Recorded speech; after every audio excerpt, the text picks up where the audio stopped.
मेरी माँ की सबसे बड़ी इच्छा थी कि मेरे बड़े भाई की शादी हो जाए। वह अक्सर कहा करती थीं, जब मैं अनंता की पत्नी का मुख देखूंगी तभी मुझे इस धरती पर स्वर्ग का अनुभव होगा। यह वाक्य मैंने अनगिनत बार उनकी जुबान से सुना था। एक भारतीय माँ की पारिवारिक निरंतरता के प्रति गहरी भावना।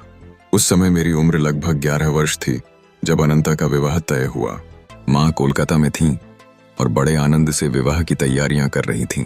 पिता और मैं अकेले बरेली में रह गए थे, जहां पिता को लाहौर से स्थानांतरित किया गया था। इस कहानी को आगे बढ़ाने से पहले कृपया इस वीडियो को लाइक करें और हमारे चैनल को सब्सक्राइब करें। इससे हमें और भी ऐसी आध्यात्मिक यात्राएं और आत्मा को छू लेने वाली कहानियां आपके लिए लाने की प्रेरणा मिलती है। मैं पहले अपनी 2 बड़ी बहनों रोमा और उमा की शादियों की भव्यता देख चुका था, परंतु अनंता, जो कि सबसे बड़े पुत्र थे, उनकी शादी की योजनाएं अत्यंत भव्य थीं।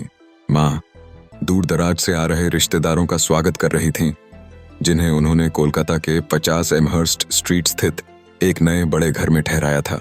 भोज की तैयारियां, दूल्हे की सवारी के लिए सिंहासन, रंग बिरंगी लाइटें, विशाल गत्ते के हाथी और ऊंट, भारतीय, स्कॉटिश और अंग्रेजी वाद्यवृंद, पेशेवर कलाकार और वैदिक रीतियों के लिए पंडित, सब कुछ तैयार था।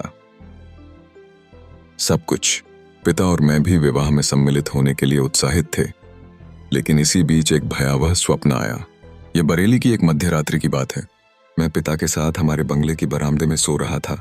अचानक मच्छरदानी की परत में हलचल हुई और मैंने देखा माँ की प्रिय आकृति। अपने पिता को जगाओ, माँ की आवाज फुसफुसाहट में थी।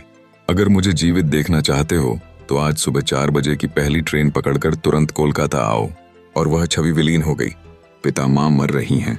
मैंने चीखते हुए उन्हें जगाया, परंतु उन्होंने मेरे भय को भ्रम मानकर टाल दिया। लेकिन सुबह एक तार ने माँ की गंभीर हालत की पुष्टि कर दी। विवाह स्थगित हो चुका था। हम दोनों तुरंत निकल पड़े। रास्ते में एक चाचा मिले। मुझे ऐसा लगा जैसे अब माँ के बिना दुनिया वीरान हो गई हो।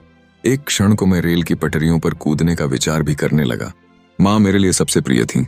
उनके स्नेहिल नेत्र मेरी बाल्यावस्था के दुखों की शरण स्थली रहे थे। कोलकाता पहुंचकर हमें मृत्यु का रहस्य भरा सामना करना पड़ा। मैं लगभग चेतनाहीन हो गया।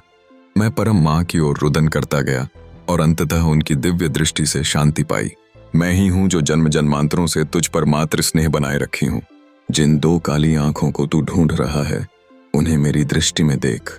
बरेली लौटने के बाद मैं प्रतिदिन सुबह श्योरी वृक्ष के नीचे जाता, जहां मैं माँ की स्मृति में आंसू बहाया करता। मुझे ईश्वर की ओर तीव्र आकर्षण हुआ। हिमालय की ओर जाने की प्रबल इच्छा मेरे मन में घर कर गई। मैंने अपने एक मित्र द्वारका प्रसाद से हिमालय चलने की बात की, लेकिन उसने यह बात मेरे भाई अनंता को बता दी।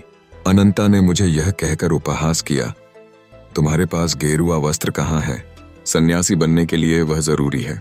यह शब्द मेरे भीतर रोमांच भर गए, जैसे किसी पुराने जन्म की स्मृतियां जाग उठीं।